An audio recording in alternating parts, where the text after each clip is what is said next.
오늘 강의는 보현보살 권달품. 오늘쯤이면 이제 권달품이 거의 끝나갈 것 같아요.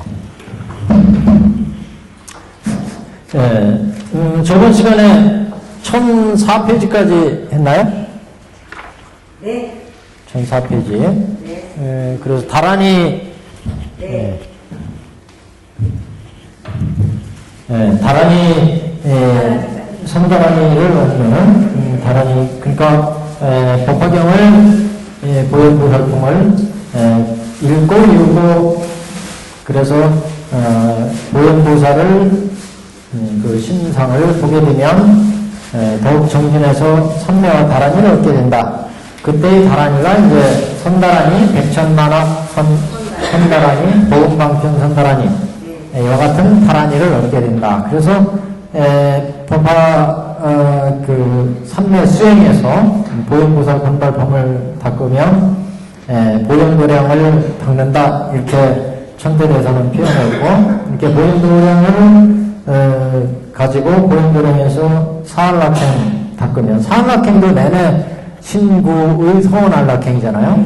결국 이제, 우리의 육근 청정을 닦는 수행인데, 이렇게 됐을 때, 법화경을 수제하고, 독송하고, 해설하고, 서사해서, 보현보살품까지 쫙 닦아오면, 법화, 이, 보현, 한일, 책임지고 있는, 보현보살을 만나게 된다. 삼매에서.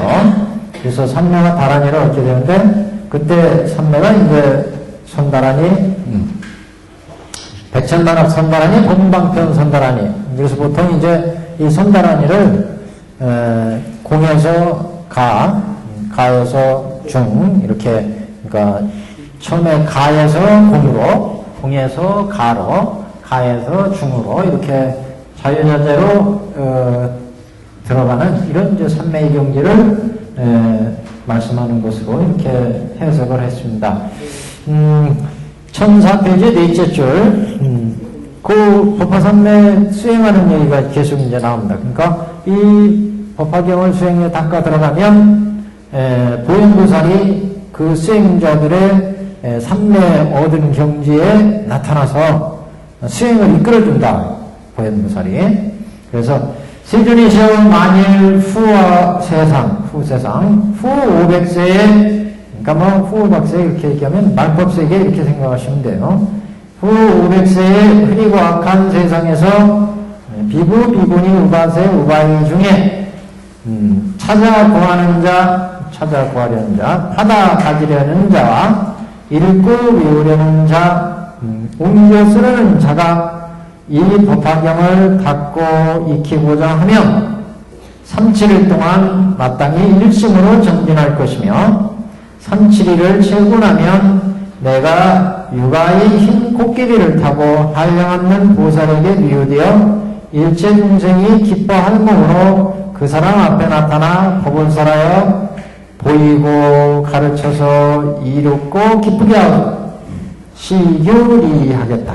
시교리. 그러니까 지금 법화경을 열심히 수행해서 이 경을 수지 독송 해설 서사에서 법화경을 수행하고자 하는 사람들은 일심으로 3-7일 동안 닦아라. 그래서 이제 법화경을 3-7일 수행, 법화삼매를 3-7일 수행으로 이렇게 합니다. 천태대사도 3-7일 닦다가 2-7일 만에 깨쳤어요. 그래서 이 법화삼매 이 수행 자체가 이제 법화경의 실상의 경지를 얻는 수행이니까, 그래서 법화의 그 실상의 경지를 얻으려면, 또는 이제 법화의 어떤 경지를 얻고자 한다면, 한번 일심으로 정진하는 기간을 줘서 수행해봐라. 그래서 3-7일 동안 닦는 것을 기본으로 하는데, 3-7일을 정하는 이유는 3-7일이 기도 중에서 가장 그 적당하대요. 너무 길지도 않고 짧지도 않고 가장 효과적으로 닦을 수 있는 기간이다. 그래서 보통 뭐 7일짜리 한 길을 7일짜리로 하는 경우도 있고 뭐 상행삼매 같은 경우는 뭐 90일짜리도 있어요, 수행에. 근데 법화삼매는 3-7이 21일 수행을 두고 있습니다. 그래서 이렇게 법화경을 받아 가지려는 자, 또 읽고 외우려는 자, 옮겨 쓰는 자, 그러니까 수지독성해서 한다 그 소리예요. 지금 법화경을 오법사로 닦아 나가서 이 법화경을 익히고자 하면 3-7일 동안 일심으로 정진할 것이며 3-7일을 채우면 3-7일 이렇게 법화경을 수지독성해서 서서해서 수행해 나가면 그러면 내가는 이제 보현보살이요. 육아의 흰 코끼리를 타고 6 상아가 달린 흰 코끼리를 타고 한량없는 보살에게 미우디어. 미우디에 된다는 게 둘러싸여 있는 거예요. 둘러싸여서 일체 중생이 기뻐할 몸으로 중생이 요 흰 코끼리를 탄 그 육아 백상을 탄 보현보살을 보면 누구나 다 기뻐한다. 그래서 이게 법화산매를 얻었구나. 이게 이런 성현을 빚게 되니까. 그래서 이 법화산매 수행 목적이 나오는데 거기에도 보면 이 법화산매의 수행을 통해서 보살성중에 들어간다. 보살대중에. 그래서 보살대중에 들어가면 이제 보살도에 들어가니까 얼마나 기쁘겠어요. 그래서 한량없는 보살에게 비유되어 일체 중생이 기뻐할 몸으로 그 사람 앞에 나타나 법을 설하여 보이고 가르치고 이롭고 기쁘게 하려. 법을 설해서 보이고 법을 설하여 보이고 옆에 보시면 현기인전 나타난다 그러죠. 그 수행하는 사람 앞에 현기인전에서 일이 설법한다. 법을 설해가지고 시교리한다. 법을 보이고 가르치고 기쁘고 이롭고 기쁘게 한다. 이롭게 한다는 것은 법의 이익을 얻게 한다는 거죠. 그래서 시교리히 한다. 우리가 개시 오입할 때 법화경의 방편을 열어서 그 다음에 보여서 불치견을 열어서 보여서 깨달아 들어가게 한다. 여기도 부처님의 설법을 통해서 법화의 진리를 시교리히 한다. 보여서 가르쳐서 깨달아 법의 이익을 얻어서 기쁘게 한다. 이렇게 보현보살이 보현보살이 이제 이 법화 수행을 하는 사람들을 위해서 이게 시교리에서 결국 주로 또 보여주게 됩니다.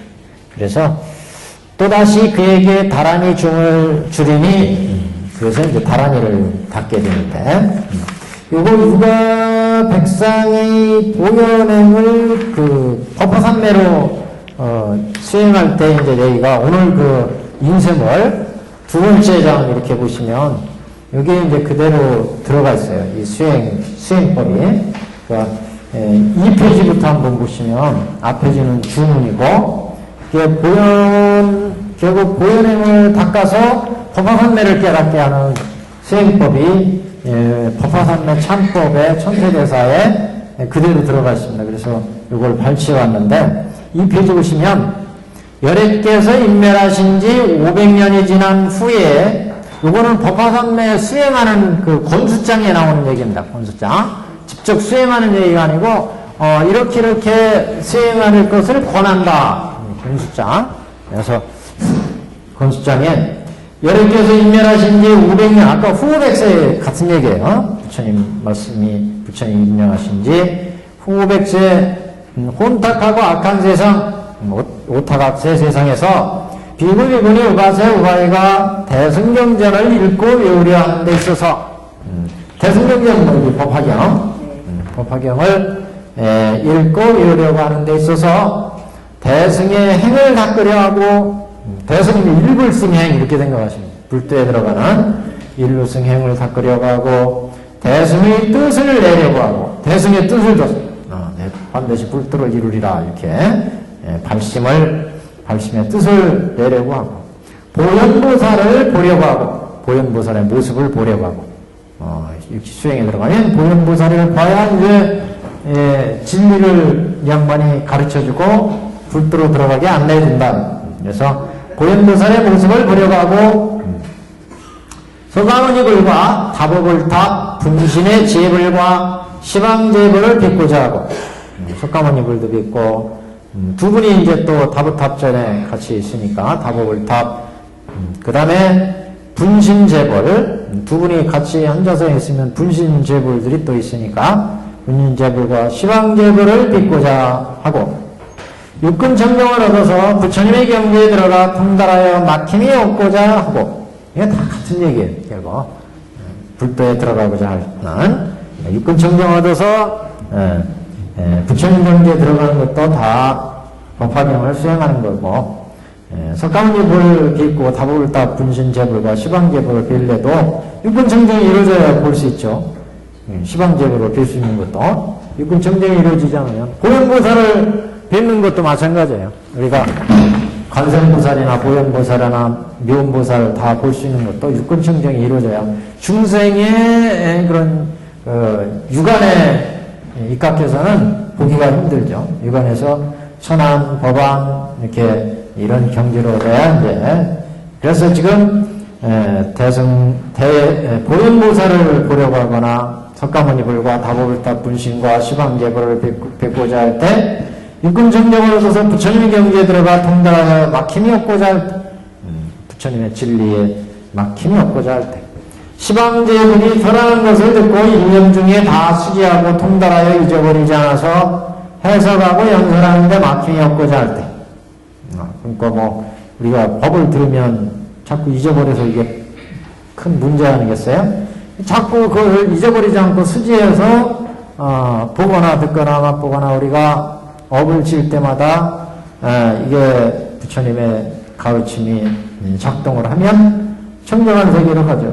그러니까 시방재벌이 설하는 것을 듣고 1년 중에 다 수지하고 통달하여 잊어버리지 않아서 다란이 상태로 되어서 삼매와 다란이로 되니까 해석하고 연설하고 이렇게 하는데 막힘이 없고자 하고 또 문수보살, 보현보살들 등 제보살과 같은 부류가 되고자 하고 이게 중요한 거예요. 그러니까 보살대중과 같은 성현의 동류가 된다. 동류가 그래서 대보살과 같은 보살대중의 부류에 우리가 들어가고자 할 때 법화삼매를 닦아라. 그래서 육근청정으로서 법화삼매를 닦아라. 또 너희 몸을 나타내어 1년 중에 멸진정을 일으켜서 멸진정을 일으키지 않고 시방의 일체불태에 두루 이르러서 일체제불께 공양 올리고자 하고 멸진정을 얻으면 그 몸과 마음이 고요하고 적적해서 더 이상 그 고요한 선정에서 나오고 싶지가 않아요. 그러면 대승의 불도를 닦아야 되는데 고요하고 생사가 끊어지는 그런 경지에 그냥 들어가 있으면 이건 소승행이죠. 그래서 지금 멸진정을 일으키지 않고 시방의 일체불태에 두루 이르러서 일체제불께 공양을 올리고자 할 때 수많은 불보살들께 제 공양을 올리고 불도에 나가야 되니까 또 1년 중에 시방의 일체부처님 땅에 두루두루 이르러서 갖가지 몸을 나타내어 여러 가지로 신통스럽게 변화하여 대광명을 내어 설법하여 일체 중생을 제도하고 불화사의한 일승에 들어가고자 하고 1년 중에 시방의 모든 부처님 불국토 다 가보고 갖가지 몸을 나타내서 여러 가지로 신통스럽게 변하여 대미 광명을 내서 일체 중생을 제도하고 불가사의 일승에 들어가고자 하고 이게 결국 보현색신산매예요. 보현색신산매를 얻는다. 그러니까 법화경의 법화삼매일중인데 보현색신산매를 얻어야 보살대중에 들어가가지고 법계 중생들을 제도할 수가 있다. 그래서 1년 중에 여긴 굉장히 그게 보통 십지보살 이상의 경지다 이렇게 보시면 됩니다. 굉장히 그 깊은 보살의 경지죠. 그러니까 이런 경지에 들어가고 싶으면 법화경을 수지독성해서 서서 법화경 수행을 통해서 법화삼매를 얻어라. 그러면 법화삼매 중에 보현보살이 나타나서 법문도설 해주고 안내해주겠다 이런 얘기죠. 그래서 대강령을 내어 설법하여 일체 중생을 제도하고 불가사의 일승에 들어가고자 할 때 그 다음에 사마를 파하고 사마 우리가 수행하는데 이제 가장 걸림이 되는 게 사마죠. 마를 파야 돼. 가장 근본이 되는 번미마, 오음마, 사마, 타자천마 이렇게 사마를 파하고 일체 권리를 정화해 도를 장애하는 일체의 죄를 멸하고 현재의 몸으로 보살의 정리에 들어가 일체제보로의 자제한 공덕을 갖추고자 한다면 그러니까 보살 정리에 들어간다는 보살 정리는 보살 정리라는 것은 바른 계율이다 이런 얘기죠.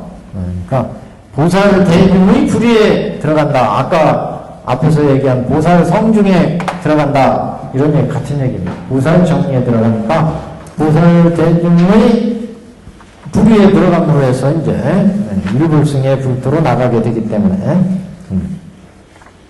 그래서 이렇게 보살 정의에 들어가서 일체제불의 자전 공덕을 갖추고자 한다면 먼저 비어있는 한적한 곳에서 37일 동안 일심으로 정진하여 법화삼매에 들어야 된다. 그러니까 비어있는 한적한 곳이라는 것은 뭐 반이나 수행체로 정해서 37일 동안 열심히 닦아라. 법화삼매 수행지 그러니까 지금 보인보살 원발품을 응용해서 법화삼매를 얻는 수행법을 천태대세가 만들었는데 그 수행법 권수장에 이렇게 나옵니다. 이렇게 그 수행을 권하는 권수장에 그 다음 만약 몸으로 오욕지나 사중죄를 범하면 비구의 법을 잃었다가 다시 청정을 얻어서 다시 상운의 유리를 갖추고서 위에서는 여러가지 뛰어나고 묘한 공덕을 얻고자 하면 역시 반드시 37일 동안 일심으로 정진하여 법화삼매를 닦아라. 그러니까 오욕지나 사중죄는 가장 중한 범죄예요. 1등은 거의 범죄와 같은 거죠. 이거는 오욕진 뭐 자기 부모 살고 아라한 승단 화합을 파하고 부처님 위에 해를 미치고 이게 오욕지라. 그래서 이런 사람들은 뭐 선근 종자가 없다 이렇게도 얘기했는데 여하튼 오욕지는 그 악업 중에 최악업이죠. 가장 큰 악업인데 이게 가장 큰 오욕지를 범하거나 사중죄는 사발화일죄. 그래서 이 사중죄를 지하면 승단에서 쫓겨나요. 스님들은. 그러니까 스님들의 생명과 마찬가지. 이거는 가장 중한 계율입니다. 사발화일죄. 사중죄 뭐냐? 살생하는 거. 두 번째 도둑질. 세 번째 삿된 은행. 네 번째 망업. 살도음망. 이렇게 사중죄를 범하면 비구로서는 이제 존재할 수가 없어요. 쫓겨나 승단에서요. 그래서 비구의 법을 잃게 된다. 그러니까 이 법화삼매를 이렇게 오욕죄를 저지거나 사중죄를 저질러서 승단에서 쫓겨난 사람도 다시 청정함을 얻어서 불도에 들어가고 싶거든 법화삼매를 닦아라. 그러니 이 법화경의 위신력이 이렇게 대단하다는 거죠. 이건 법화경을 통해서 일꾼 청정하셔서 보현보살의 안내로 이 불도에 들어가기 때문에 또 일생을 닦으면 불도에 들어가니까 그동안 지었던 오욕지나 사중죄 아무리 그 나쁜 악업 중죄를 지었다 하더라도 불도로 들어가는 수행이니까 그런 게 타파가 된다. 그런 나쁜 사중죄나 오욕죄도 타파가 된다는 거죠. 그래서 이렇게 비구의 법을 잃었거나 다시 청정을 얻어서 다시 상운의 유리를 갖추고서 상운의 유리라는 건 다시 계율을 회복할 수 있다 이런 얘기예요. 이렇게 계율을 파괴하게 되는데 결국 사중죄를 지으면은 파괴한 계가 다시 회복된다 이런 얘기랑 같은 얘기죠. 지금 상운의 유리를 갖추고서 위에서 설한 여러 가지 뛰어나고 묘한 공덕을 얻고 얻고자 하면 반드시 37일 동안 일심으로 정진하여 법화삼매를 닦는다. 왜냐하면 이 법화경은 모든 부처님들의 비밀스러운 법장이 비밀스러운 뜻이 갖춰져 있고 모든 경 중에서 가장 상위에 있어서 크고 똑바른 그런 도를 행하는데 어려움이 남아있지 않기 때문이다. 그러니까 최상의 도를 닦는 수행이다. 이게 법화경은 최상의 최고의 도를 닦는 그런 경전이다.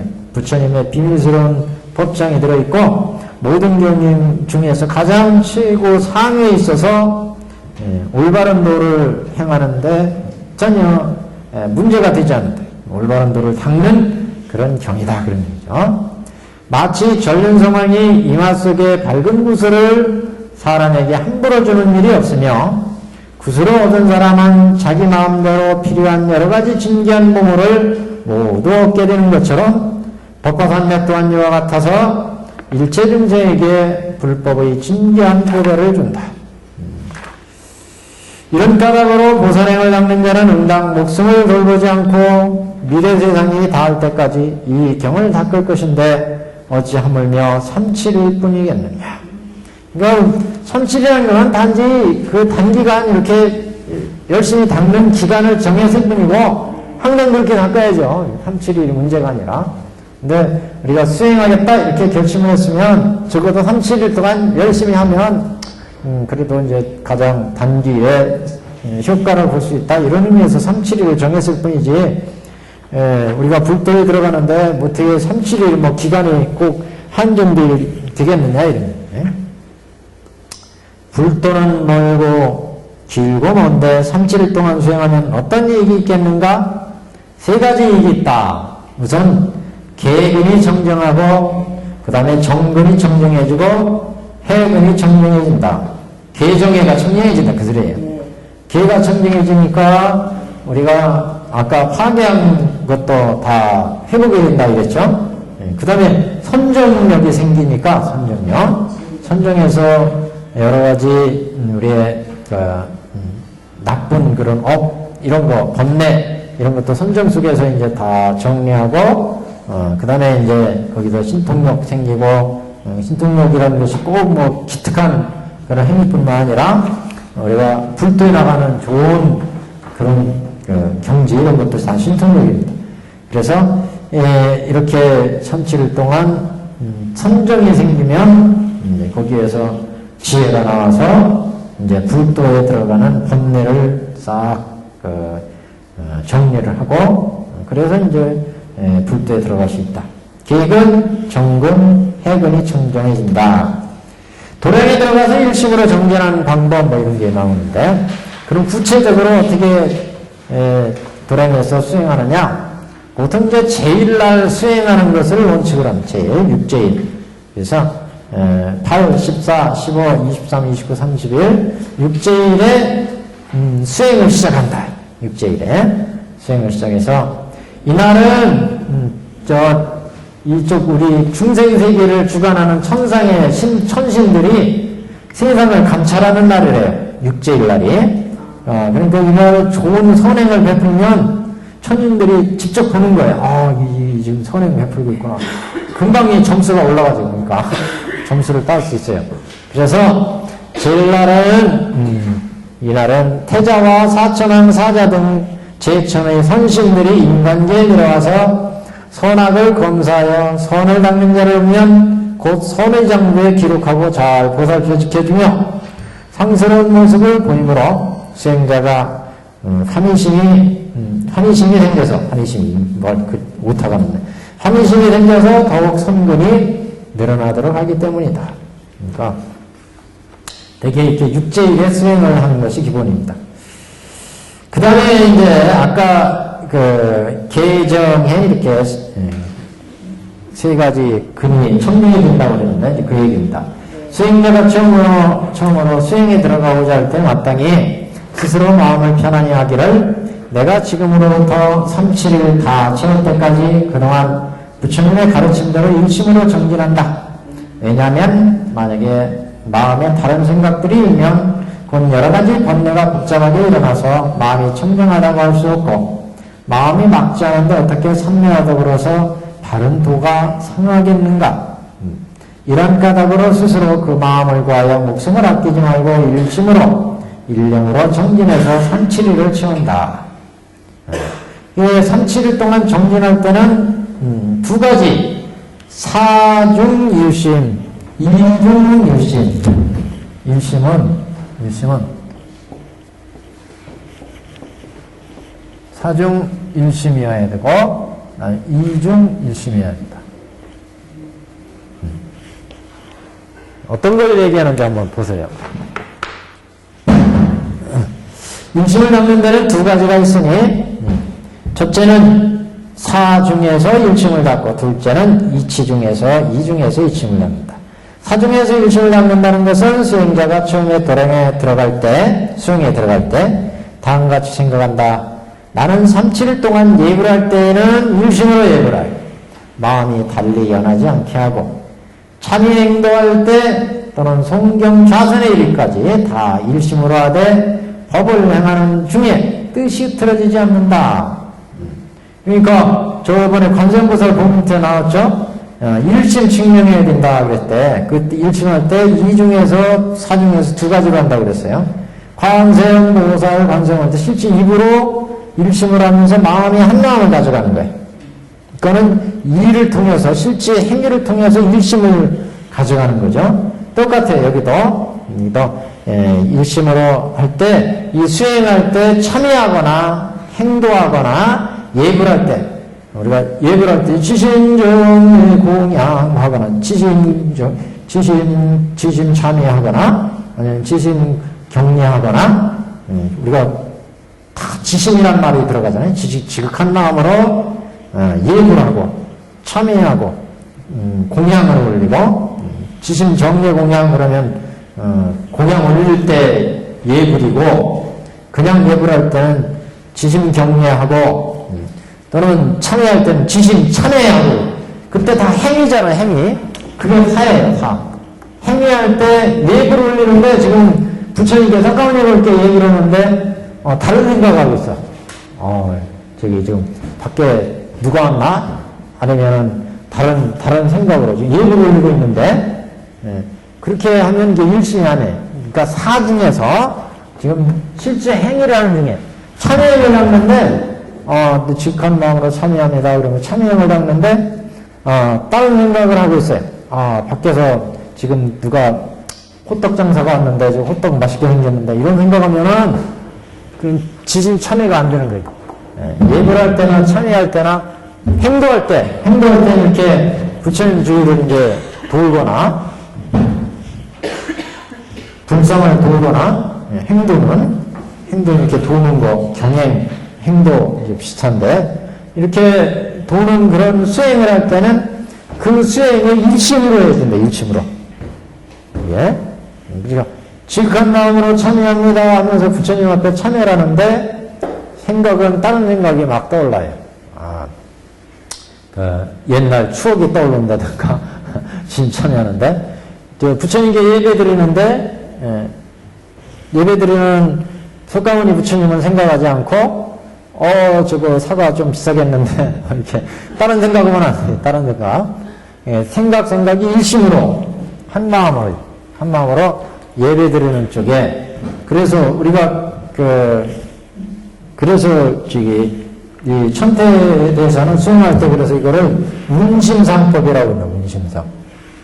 문심상법.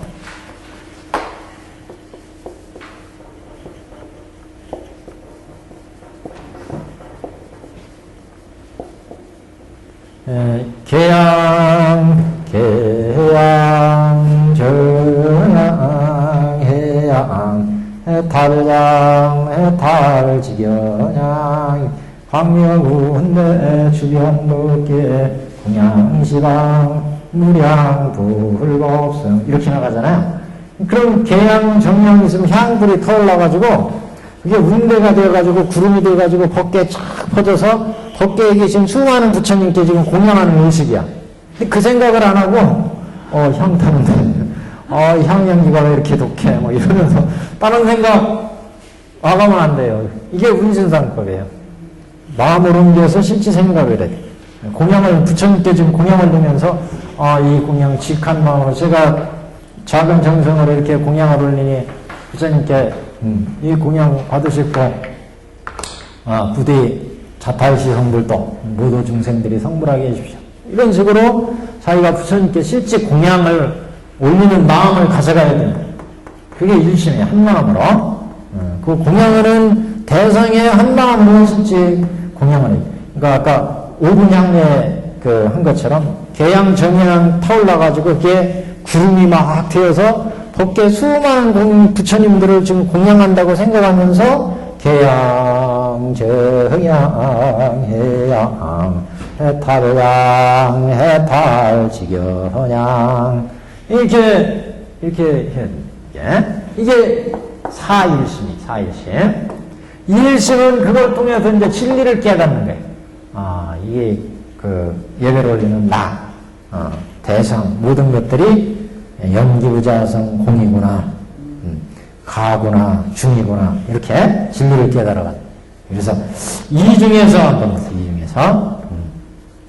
이 지중에서 일심을 다가 정진한다는 것은 수행자가 처음에 도량에 들어갔을 때 다음과 같이 생각한다. 나는 지금으로부터 371을 다 채울 때까지 그 중간에 만들어진 것을 항상 스스로 비추어 보아 만들어진 마음과 본래 마음의 성품이 둘이 아니라고 생각한다. 왜냐하면 예불을 드릴 때도 마음의 성품은 생기지도 멸하지도 않는 것이기 때문이다. 일체에 이루어지는 일체의 일들은 그 마음의 성품을 다 생기지도 멸하지도 않는 것임을 안다. 이같이 가는 때 일체의 마음이 다 일심음을 알게 되니 마음의 성품이 본래부터 이래로 항상 한 모습이기 때문이다. 수행자는 이와같이 마음의 근원을 들이켜 하나에서 마음과 마음이 상석하고 371을 채워 마음의 모습이 얻어지지 않을 때 이를 이치 중에서 일심을 닦아 정진하는 법이라고 합니다. 이게 무척이 좀 어려운 얘기거든요. 그래서 수행에 들어갈 때 이제 마음을 법화관에 보면 일심을 이렇게 닦는 구절이 있어요. 어떻게 해서 이 마음이 생기는 것인가? 거기에 3페이지 지를 아랫단 봐보세요. 아랫단에 보시면 거기에 보시면 좌선하여 실상을 정관하는 방법 이렇게 나오죠. 요걸 닦는 거예요. 이거요. 관 속에서 수행하는 나와 수행하는 대상과 수행하는 마음 온갖 것들이 다 이제 공하고 가하고 중인 것을 깨달아 들어가는 단계예요. 이게요. 그래서 어떻게 닦는 것을 정관을 밝힌다고 하는가? 여기 보시면 보살은 법에서 번뇌 덩어리를 끊지도 않고 또한 번뇌 바다에 머물지도 않는 것과 같이 일체의 법이 공하고 여세한 모습을 반하니 이를 정관이라고 한다. 무엇을 일체법이 공함을 반한 것이라고 하느냐? 수행자는 일체의 일념은 망심이 적축하여 대상을 따라 일어남을 잘 관찰해서 이와 같은 마음은 마음을 원인으로 하여 생긴 마음인가? 마음을 원인으로 하지 않음으로 생긴 마음인가? 마음을 원인으로 하기도 하고 원인으로 하지 않기도 하고 생긴 마음인가? 마음을 원인으로 하는 것도 아니고 원인으로 하지 않는 것도 아니고 아님으로 생기는 마음인가? 이 마음은 과거, 현재, 미래, 산세에 있는가? 안팎, 양, 중간에 있는가? 이렇게 살펴봐도 어디에도 그런 마음의 자리가 없어요. 그러면 공안경지에 이제 들어가는 거예요.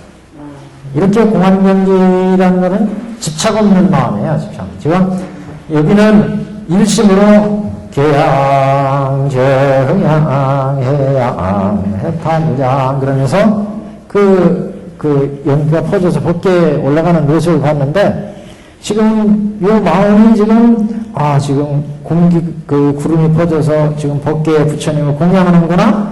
이 마음 자리를 가는 거예요. 마음. 이 마음은 과거로부터 생긴 것인가, 현재로부터 생긴가, 미래로부터 생긴 것인가? 이 마음은 또 현재 일념이 대상, 이 향이라는 그 향운이라는 대상을 관해가지고 거기에 의해서 내 지금 향이 피어 올라가는구나. 이렇게 그 마음이 생긴 거예요. 그 마음이라는 것도 대상을 따라 일어나는 것을 잘 관해가지고 마음을 원인으로 생긴 마음이냐, 원인으로 하지 않아서 생긴 마음이냐. 결국 우리 마음과 우리 육근과 육경이 인연에 만나서 여기에서 육식의 마음이 만들어지는 거예요. 이걸 관하는 거예요. 이게 인연에 의해서 내 육근에서 대상을 딱 보니까 향연기가 딱 올라오니까 대상을 보고 저게 향연기구나 이렇게 해서 마음이 만들어져요. 다 내 육근에서 육경이 시간과 공간이 인연에 의해서 결합되어서 마음이 만들어지더라. 이 마음은 과거에서 만들어진 건가, 현재에서 만들어진 건가, 어디에서 만들어진 거냐? 인연에 의해서 만들어져. 인연에 의해서 만들어서 인연에 의해서 만들어져. 인연에 의해서 변해서 없어지는구나. 이걸 알아라. 이걸 알아라. 그러면은 그렇게 하면 연기, 무자성, 공 이렇게 깨달아 들어간다. 그래서 수행자는 현재의 일념은 망심이 접촉하는 대상을 따라 일어나는 것을 잘 관해서 이와 같은 마음은 마음을 원인으로 하여 생긴 마음인가? 아니죠. 육근과 육경이 인연에 의해서 만들어내죠. 그래서 그 마음을 원인으로 하지 않음으로 생긴 마음인가? 마음을 원인으로 하기도 하고 마음을 원인으로 하지 않기도 생긴가? 이렇게 관해가지고 결국 연기, 무자성, 무집착, 무소득 이렇게 이런 경지에 깨달아 들어간다. 그러면 4페이지로 나가시면 어떠한 자치가 있으며 어떠한 곳에 그런 마음이 있는가? 이와 같은 등의 여러 가지 인연 중에서도 결코 그런 마음을 구할 수가 없더라. 그 마음은 꿈과 같고 환상과 같으며 진실되지 못하며 내가 지금 저 구름이다 샹연기가 딱 표현해서 구름처럼 지금 연기가 일어나구나. 이거는 내 지금 육근에서 육경이 인연에서 만나서 만들어낸 구름과 같다는 생각이에요. 실체가 없는 거지 이거는. 계속 인연에서 만나면서 만들어내는 물건이다. 그래서 이렇게 이와 같이 여러 인연 중에 결코 마음을 구할 수 없다. 그래서 마음은 꿈과 같고 환상과 같이 진실되지 못하며 우리가 지금 배 여기 있어 배. 그러면 배는 배라고 하는 거 저거 먹음직스럽다 하는 마음은 어떻게 생겼어? 먹음직스럽구나 하는 것. 근데 육군에서 대상인 배를 봐가지고 배에 대한 그런 형체를 보니까 거기에서 육식에서 저게 먹음직스럽다 이런 마음이 만들어지더라. 수상행식으로 내가 느끼고 생각하고 인식하고 이건 계속해서 순간순간에서 만들어내는 그런 상이라는 거죠. 그게 마음이라는 거예요. 마음.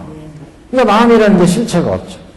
계속 우리 육근에서 육경을 봐서 마음이 만들어지고 마음 만들어지고 그 실체가 없대. 계속 마치 물이 지금 또랑으로 쫄쫄쫄쫄 내려가는데 돌멩이 걸리는 거품이 폭 일어났다가 요만하게 떴다가 또르륵 하면 또 톡 터져서 없어지고 또르륵 만지면 또 만들어서 또 터지고 그거 같다는 거죠.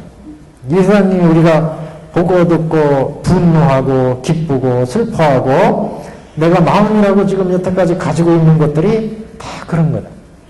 인연에 의해서 만들어내서 끊임없이 변해가는 존재인데 우리는 그것을 자꾸 실체화시켜서 이게 내 마음이구나. 그렇게 되니까 그게 근심이 되고 고집이 되고 편집이 되고 편견이 되고 그게 내 고정된 생각이 되어버린다. 끊임없이 인연 따라서 만들어지는 그런 상인데 그래서 마음이 곧 이와 같이 마음은 꿈과 같고 환상과 같고 그래서 진실되지 못하며 적연하기가 허건과 같아서 이름도 모습도 없으니 그건 다 이름 붙였을 뿐이야. 이게 배 맛이구나. 이게 안경이구나. 이게 핸드폰이구나. 다 인연지어서 만들어낸 상. 이건 우리 중생의 망상에서 만들어낸 상이다. 진실은 부처님의 여지상, 여지성, 여시 본말구경에서 만들어낸 게 아니라 중생의 여태까지 내가 익혀온 습성에서 육근과 육경이 만나니까 이거 먹음직스럽네. 이거 가지고 싶네. 이렇게 마음에 지금 상을 만들어낸다. 이거는 인연에서 만들어낸 거지 진실한 모습이 아니라 망상이다. 이거. 끊임없이 한바탕 꿈꾼 것 같아. 꿈을 꾸고 나면 여태까지 꿈꿨던 건 실체가 없는 일이었잖아요. 근데 꿈속에서는 그게 실체인 줄 알고 그걸 탐하고 그걸 부리고 그랬어요. 깨고 나면 아무것도 없어요. 우리가 마치 그렇게 살고 있다. 부처님 실상의 눈으로 보면 지금 우리가 보고 듣고 하는 건 다 꿈 같은 것. 진실을 보지 못하고 우리 허상에서 자꾸 욕심을 탐진치에서 부려가지고 만들어내서 우리 마음이다 하고 우리가 지금 움켜쥐고 있다. 생로병사 이런 것도 다 그렇다는 거죠. 죽음이나 슬픔이나 기쁨이나 내 권력이나 다 이것도 인연에서 그래서 이렇게 수행자는 그래서 적연하기가 허구 같아서 이름도 모습도 없으니 분별할 수가 없는 것이다. 이때 수행자는 오히려 마음이 곧 생사임을 보지 못하는데 어찌 마음이 열반임을 볼 수 있겠느냐. 이미 관할 대상도 없고 관하는 주체도 또한 없으니 취하지도 버리지도 의지하지도 집착하지도 않는다. 일체의 생각도 일어나지 않아서 마음이 항상 적연하고 적연한 데에도 또한 주하지 않으니 언어의 길이 끊어져서 말로 표현할 수가 없는다. 그런 그런 진실을 보는 안목은 이렇게 말로 표현할 수가 없다. 자기가 마음속으로 이제 깨달아서 알아야죠. 비록 마음과 마음이 아닌 모습을 얻지 못하였다 하더라도 일체의 마음과 마음 아닌 법을 완전히 통달하여 일체가 모두 하나 같음을 안다면 이를 마음의 법과 무심의 법, 주하지 않는 법을 관했다고 한다. 여기서 제법에 달아갖고 멸자를 이루어 열반적정을 얻으니 이러한 참의를 대참의, 장엄참의, 뒤의 모습이 없는 참의, 심식을 파기한 참의라고 하는데 이러한 참의를 닦으면 마음이 흐르는 물과 같아 법에 주함이 없어진다. 이렇게 그래서 이제 실상 참회까지 들어가요. 이렇게 해서 그래서 이런 참회를 닦아야 된다. 여태까지 내가 지었던 죄업은 근데 중요한 게 그런 업 같은 게 이제 어떤 정도의 마음이 좀 이렇게 맑아져야 여태까지 업이나 이런 게 떠올라가지고 그거를 이제 관해볼 수가 있어요. 근데 그런 것도 일체에 닦지 않고 그냥 통째로 생겨버리려고 하면 안 나타나는데 어떻게 참회를 해? 참회를 할 수가 없어요. 이거는 수행을 들어가서 마음이 맑아져야 악업이나 지업이나 이런 게 떠올라서 이런 게 공한 거구나 이렇게 참여할 수가 있는데 그게 이제 중요하죠. 그래서 3칠 동안 이렇게 닦아 들어가라. 자, 그 다음에 왜냐하면 일체 망상견도로 지어진 죄와 복과 제법은 모두 마음에서 일어나고 마음을 떠나서는 죄와 복 그리고 일체 복도 없기 때문이다. 만약 마음과 무심을 관하면 죄와 복의 주함이 없고 죄와 복의 성품이 공함을 알면 일체법이 모두 공하다. 이와 같이 관할 때 일체 생사, 전도, 삼독, 망상, 지극히 무거운 악업을 파하고 또한 파할 것도 없으니 몸과 마음이 청정해지고 생각 중에 제법을 비추어 알아서 미세한 은계를 갖거나 집착하지 않는다.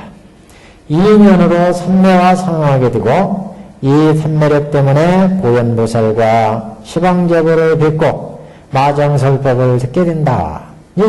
여기까지 들어가는 게 이제 문제라. 그래서 제일 중요한 게 이 공예경지를 어떻게 아는 거예요. 그래서 첫 단계로는 어떻게 무상하고 무아인 것을 지대로 볼 수 있는 안목이 생기면 그 다음에 연기, 무자성, 공 이런 경지를 이제 거의 비슷한 경지로 오니까 그걸 보게 되면 연기, 무자성, 공인 것을 보게 되면 그러면 이제 다른 세계의 모습을 보게 돼.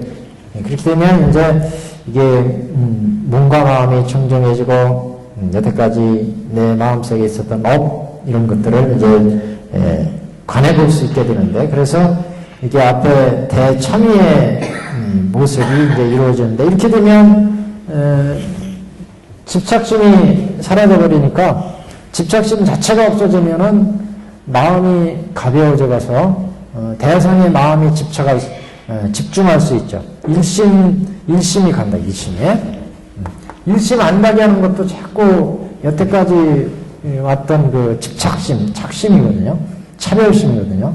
차별심에 의해서 자꾸 마음을 끌어내기 때문인데 그게 안 되고 고요하게 내 마음이 가는 하나의 통로로만 준다면 그러면 대상의 공안 실상의 경지를 대상의 경지를 공안 경지를 보게 되고 그렇게 되면은 삼매와 상하게 된다. 그래서 이 인연으로 삼매와 상하게 되고 이 삼매력 때문에 보현보살과 시방무를 믿고 마장설법을 읽게 된다. 이건 완전히 여기 수행에 들어가야 아무리 얘기를 떠들어도 이거는 체득하지 못하면 소용없어요. 이거는 그래서 시방무를 보현보살과 삼매력 때문에 시방보살부터 마장설법 이마를 이렇게 만져주거나 불보살들이 설법을 듣게 된다. 일체 법문이 모두 일념 중에 들어와 같지도 다르지도 않으므로 걸림이 없다. 마치 여의주가 일체의 진귀한 보물을 다 갖추고 있어서 이러한 보배의 성질은 안에 있는 것도 아니요 밖에 있는 것도 아닌 것처럼 수행자도 심성을 잘 가하면 마치 허공과 같아서 결국에는 청정한 마음 중에 일체 본문을 알고 통달하여 걸림이 없어지는 것 또한 이와 같으니 이를 수행자의 마음으로 실상을 가르는 참이 관상참이라고 한다. 그러니까 이종 유심은 이런 경지로 들어가는 거예요. 경지로 공에서 가에서 중. 그래서 중은 이제 실상참이까지 가는데 이게 이제 중도예요. 중도. 공로부터 시작해가지고 사는 그냥 하는 일을 열심히 수행을 하면은 일심으로 수행을 하면 일심을 쫙 가다 보면 이쪽으로 이제 옮겨요. 이중의 일심으로 사중의 일심으로 그래서 대상을 이제 관해 볼 수 있는 단계, 관해 볼 수 있는. 여기는 관을 통해서 현상을 통해서 내 마음을 하나로 딱 모아주는 역할을 하고 그렇게 됐을 때 이중에서 이제 대상을 관해서 어떤 경지에 이제 들어가게 됩니다. 자, 이렇게 해서 이제 실상을 관하는데 이걸 관심실상참회 육군이 오욕을 끊지 않고 재견의 장애에서 청적을 낳는 그 밖의 일은 법화경과 보현관경에 자세히 설해져 있다. 육군청정 없는 얘기예요, 이거는요. 육군청정 속에서 안목을 이제 천안, 법안, 해안, 법안, 불안으로 옮겨가는 보현관경 나올 때 이제 한 번 더 보겠습니다. 그 다음에 이제 닦아 증득하는 상, 그래서 이렇게 일심정진에서 삼매를 닦으면 삼칠이를 다 채우거나 그 안이라도 깨달음의 경지를 볼 수 있다. 그 깨달음의 경지를 이제 하근, 중근, 상근에 따라서 나눠보게 세 단계로. 그래서 첫째는 사근행자의 증득하는 모습, 하근 수행자. 중근 수행자의 증득하는 모습은 어떻겠느냐? 상근 수행자의 증득하는 모습은 어떻겠느냐? 그러면 중근이나 하근으로 쓰면 그럼 어떻게 해야 돼요? 상근으로 갈 수 있도록 또 닦아야죠. 하근 닦았다 나왔다고 해서 그냥 포기하라는 얘기가 아니고 하근의 경지가 나오면 이게 조금 낮은 단계 깨달음의 단계구나. 그럼 더 열심히 또 닦자. 그럼 중근으로 가고 결국은 이제 상근으로 가게 된다. 그러면 하근부터 보겠습니다. 하근 수행자가 증득하는 모습이란 이른바 삼치를 중에 혹은 삼치를 채워서 수행해서 개근이 청정한 경지를 얻었을 때 나타나는 모습이다. 여기에 또 세 가지 단계가 있어요. 제일 아래는 하품, 하근기의 하품 수행자.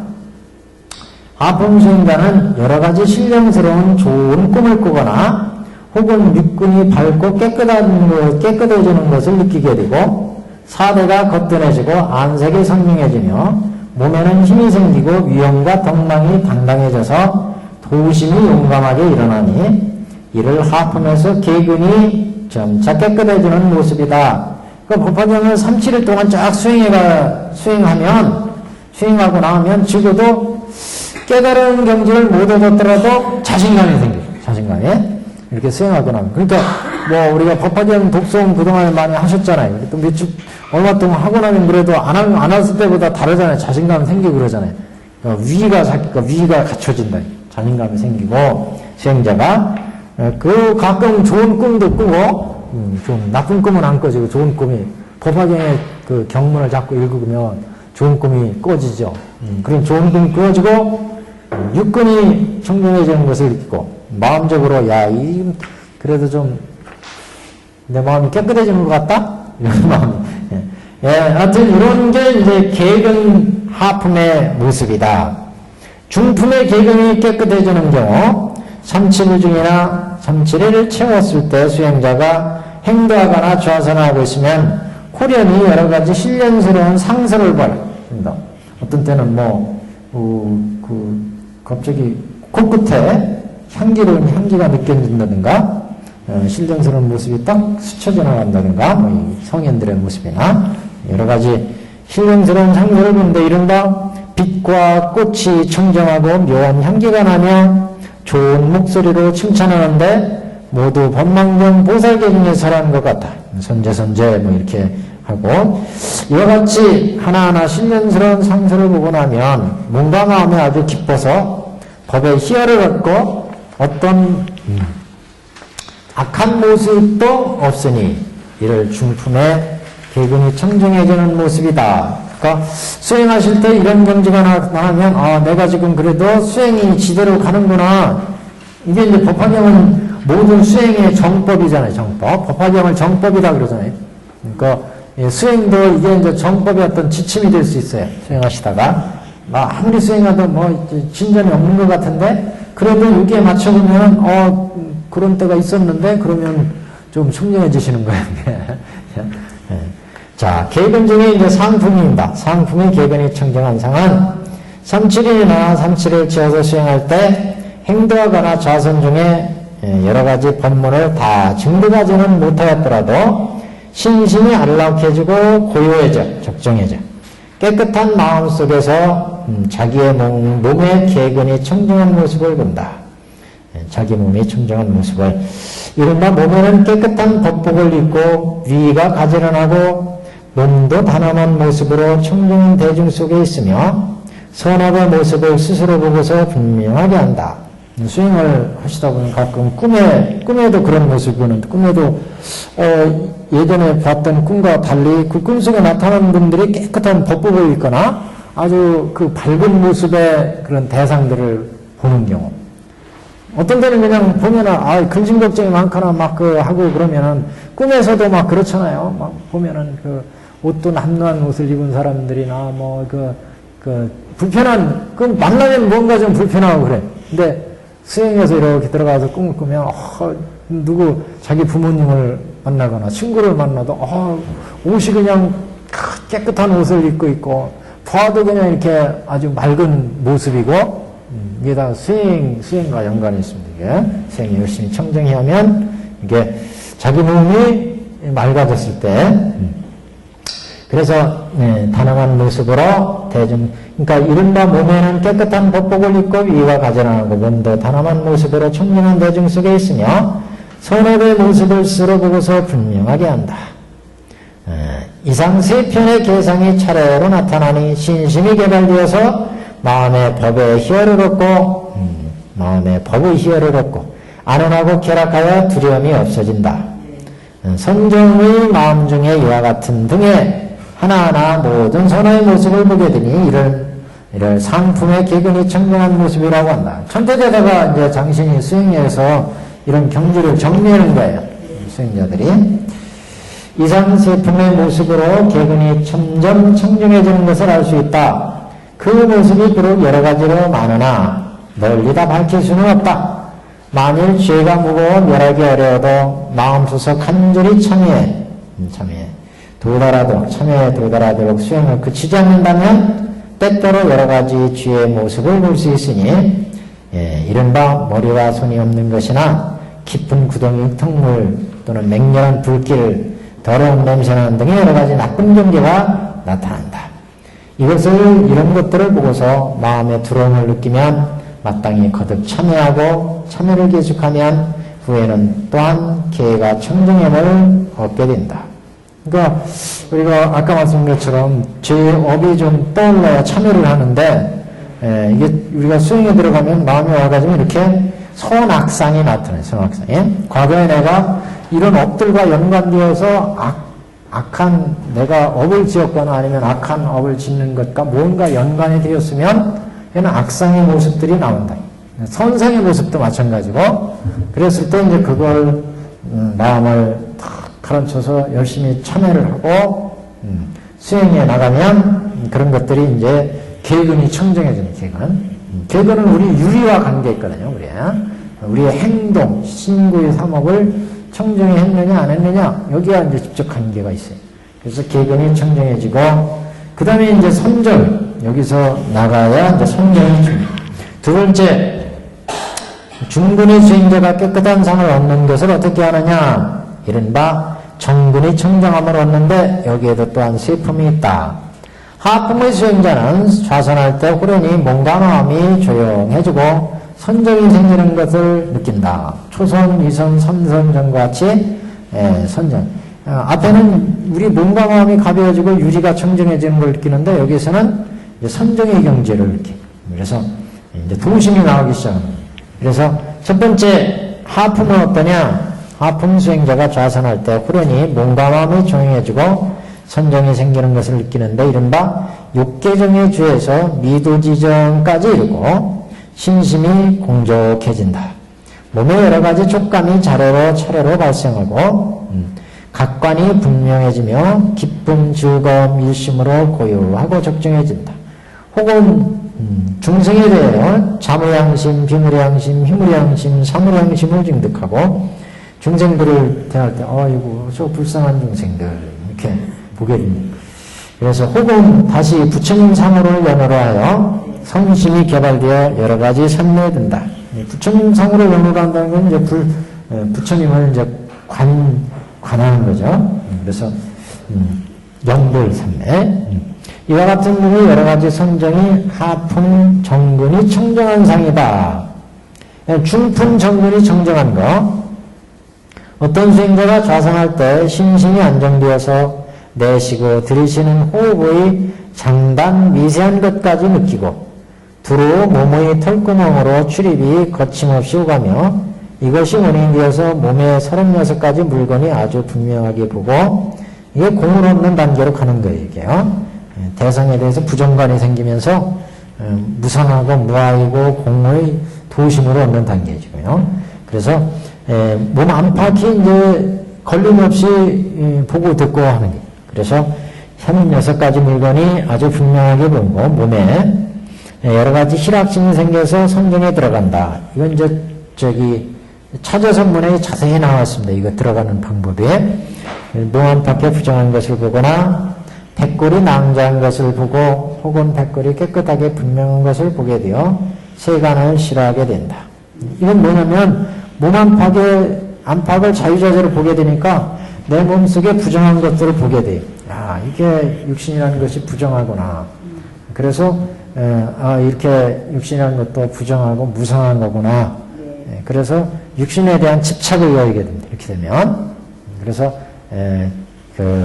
이제 집착심을 여기고 탐심을 여기고 이렇게 가는 단계. 그래서 이건 뭐 백골관, 부정관 그래 이거를. 이것이 원인이 되어서 여러 가지 선정이 발생하는데 심신이 쾌락하고 정연하여 올바로 감수하게 된다. 느끼게 된다. 혹은 제법에 연해서 자비이사가 생기고 혹은 제불이 미묘한 지혜 여러 가지 공덕과 연해서 삼매가 생기는데 이와 같은 등의 여러 가지 선정이 개발되는 것을 중품의 정근의 청정한 상이라고 한다. 그 다음에 세 번째 상품의 정근의 경우 청정한 상이란 수행자가 선정 중에 몸과 마음이 안정되면 마음이 세간의 음익계에 연해서 음익계는 5운 12처 18계를 이제 볼 줄 안다. 그래서 음익계에 연해서 곧 무상하고 고이며 공하다고 느끼게 되고 몸을 감수하고 마음의 법을 깨닫고 모두 다 부실함을 안다.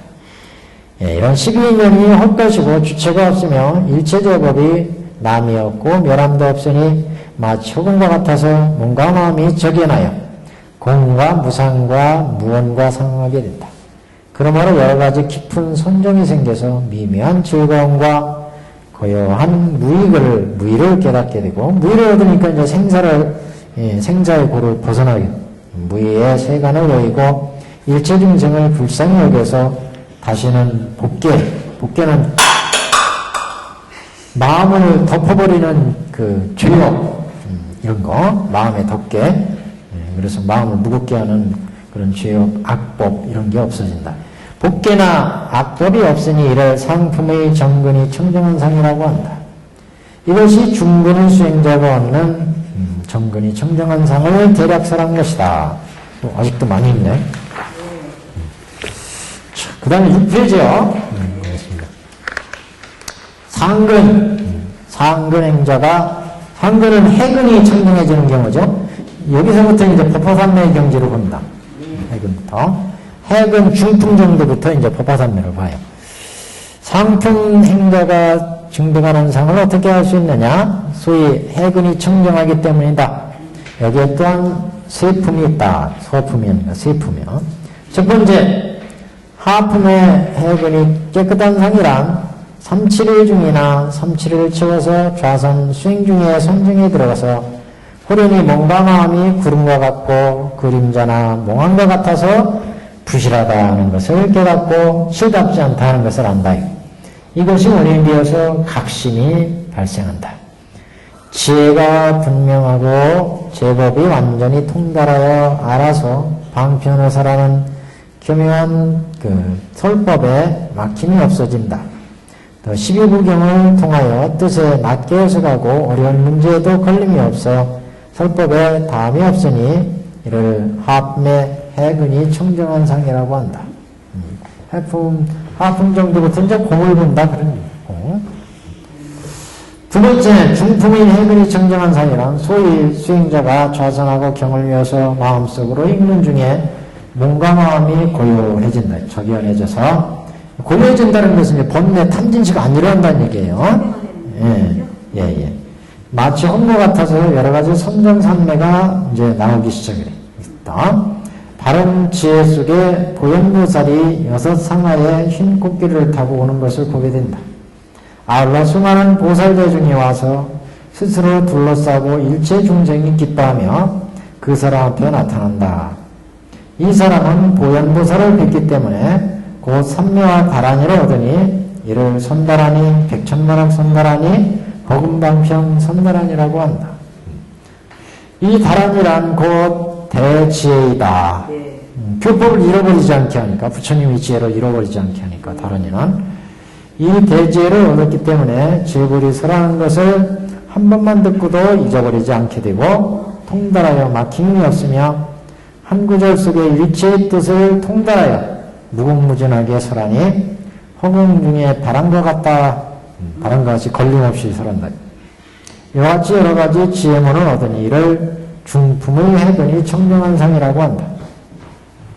세 번째, 상품의 해근이 청정한 상이란 수행자가 좌선하고 경을 이어서 마음속으로 읽는 중에 몸과 마음이 화려히 청정해서 깊은 선정에 들어가서 이해가 깨달아서 아는 것, 각해가 분명하고 마음이 동요가 없으며 선정 중에 보현보살과 석가모니 다법을 분심세존과 시방보를 뵙게 된다. 아까 경에서 나온 것 똑같아요. 걸림없는 대다란이를 얻고 육근이 청정하게 되어서 널리 색신을 나타내어 불치견을 열고 보살위에 들어간다. 이게 보살위에 들어가니까 이 정도는 뭐 실제 우리가 중요한 건 두 번째 중근의 경지를 보느냐예요.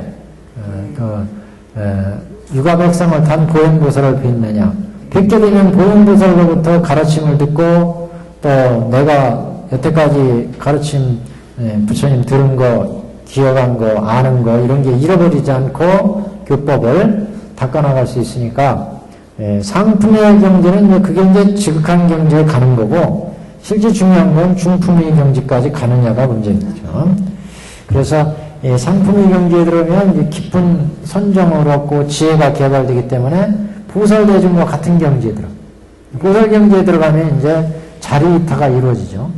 수많은 중생들을 또 제도할, 지금은 우리가 중생을 제도할 힘이 없잖아요, 사실. 뭐, 보살도 할 때 아는 것만큼 가르쳐라 그러는데, 실제 그 가르친다는 것도 자신이 안 생기잖아요.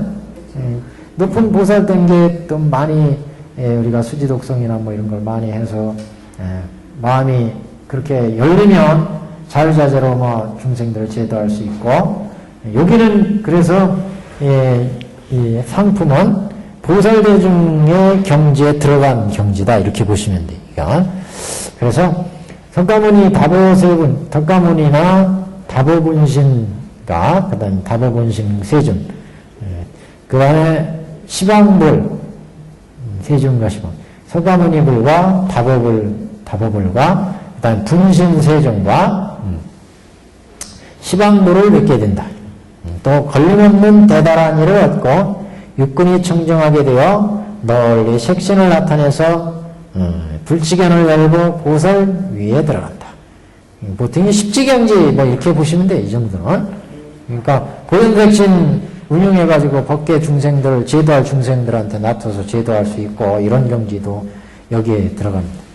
불치견을 열고 보살 위에 들어간다니까 뭐 이건 대단한 위죠. 걸림없는 대단한 일 얻고 육군 청정 얻어서 널리 색신을 나타내. 보현색신이니까 자기의 색신을 제도할 법계에 자기 몸을 놔둬서 저 지옥의 중생, 대한민국에 있는 여기 영산도 파사 중생들 제도해야 되겠다.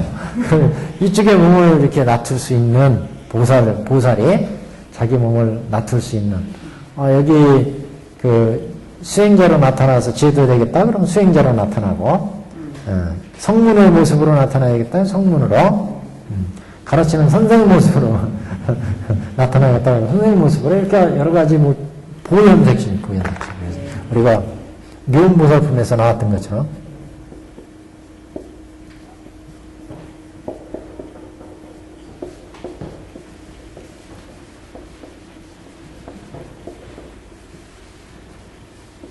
보현색신 산 보살정이 보살과 같은 동류성중 이런 말도 씁니다. 동류.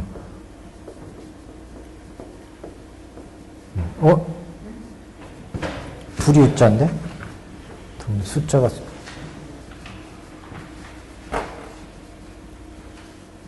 불이 동류.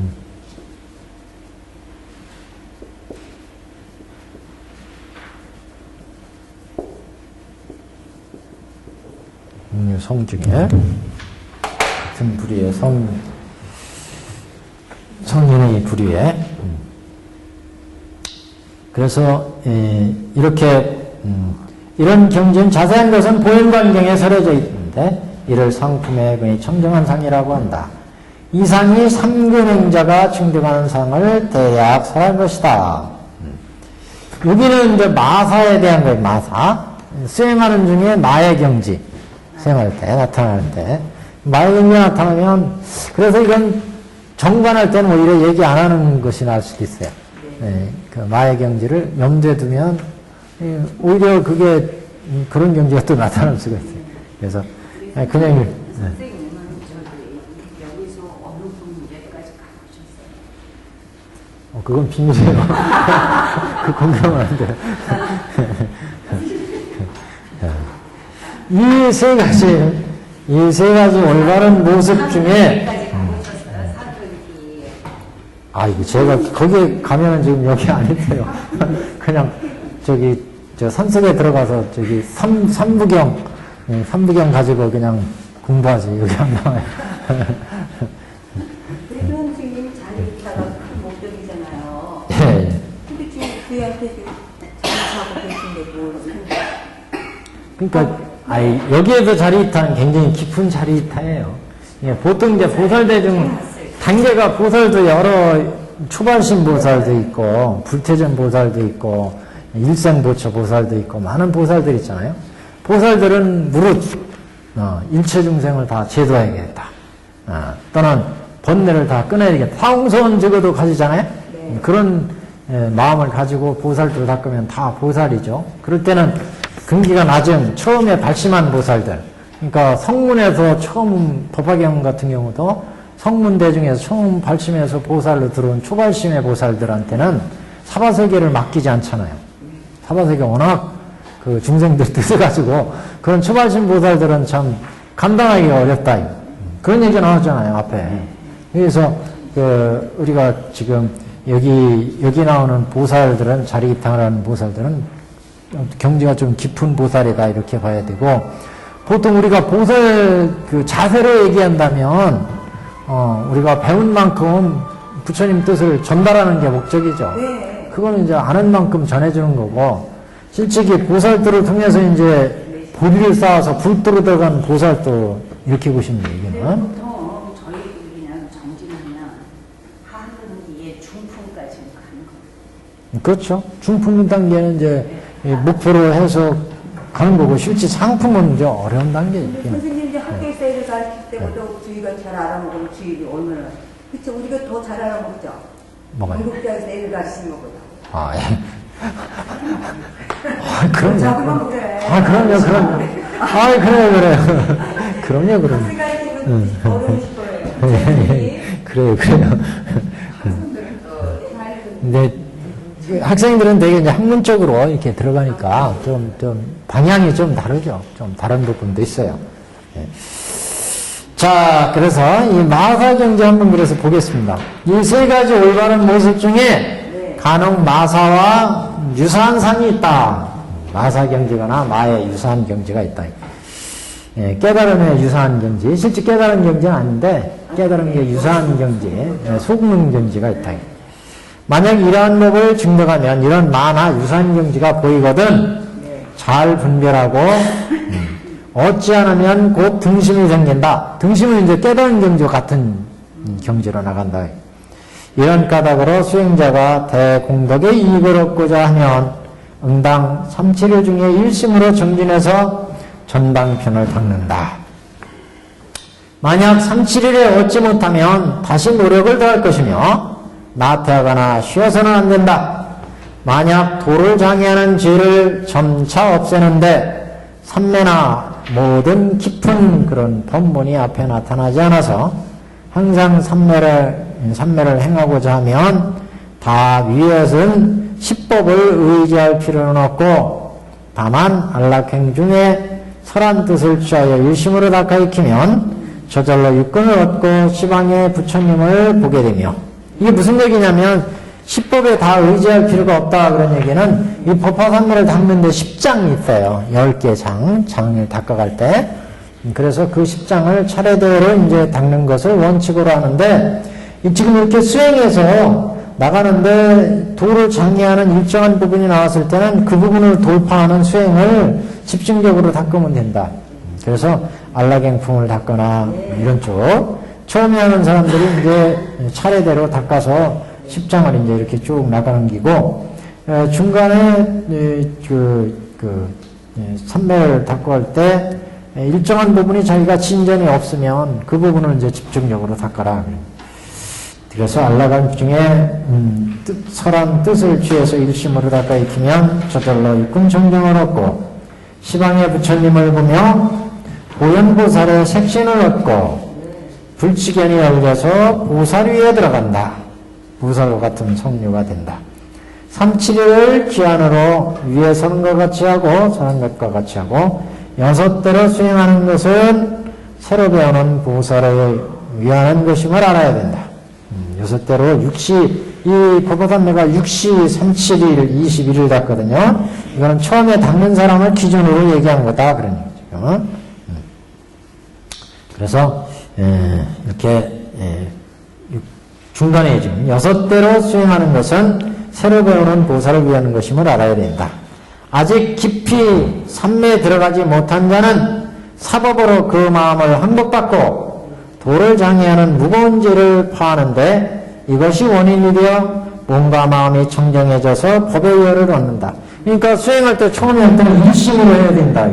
예불할 때, 예배할 때, 또 참여할 때, 그 행하면서 그래서 일심으로 닦아가다 보면 이일심으로 간다. 이일심으로 관법이 생겨요. 그래서 사일심으로 처음에는 열심히 닦아가라 이런 얘기고 사법으로 그 마음을 항복받고 도를 장애하는 무거운 죄를 파하는 것이 원인이 되어서 몸과 마음이 점점 청정해져서 법의 희열을 얻는다. 만약 일심으로 항상 적정한 깊은 산매에 들어가고자 하면 앞에 모든 앞에 행을 피하고 안락행품에 의하여 즐겨 좌선해서 일체법이 공한 여실한 상을 관하여 내외의 해모를 일으키지 않고 대비로 일체 중생을 불쌍히 여기는 마음을 끊임없이 생각하는 것이 곧 삼매를 닦는 것이다.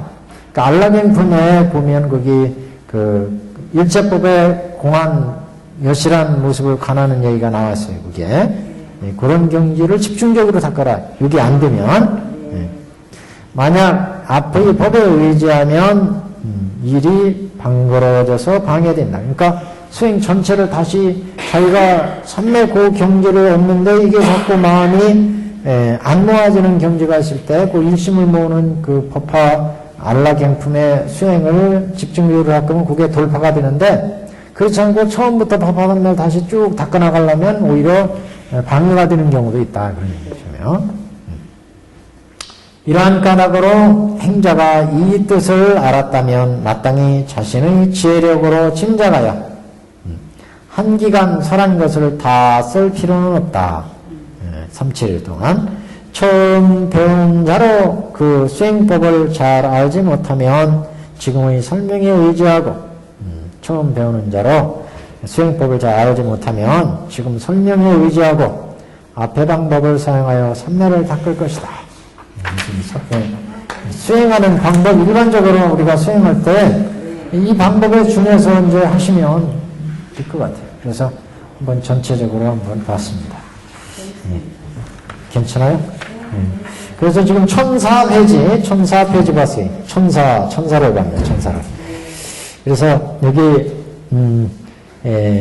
1004페이지 중간에 보시면 이렇게 3-7일 동안 마땅히 일심으로 정진할 것이며 3-7일을 치우면 보현보살이 육아의 흰 코끼리를 타고 한량없는 보살에게 위협되어서 일체 중생이 기뻐하는 모습으로 몸으로 그 사람 앞에 나타나야 법을 살아야 보이고 가르쳐서 이롭고 기쁘게 한다.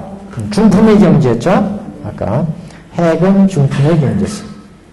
이렇게 이제 그 보현보살이 나타나면 보현보살이 여러 가지 다라니와 주문 또는 법을 깨우쳐주고 또 보현보살이 다라니 주문을 주겠다.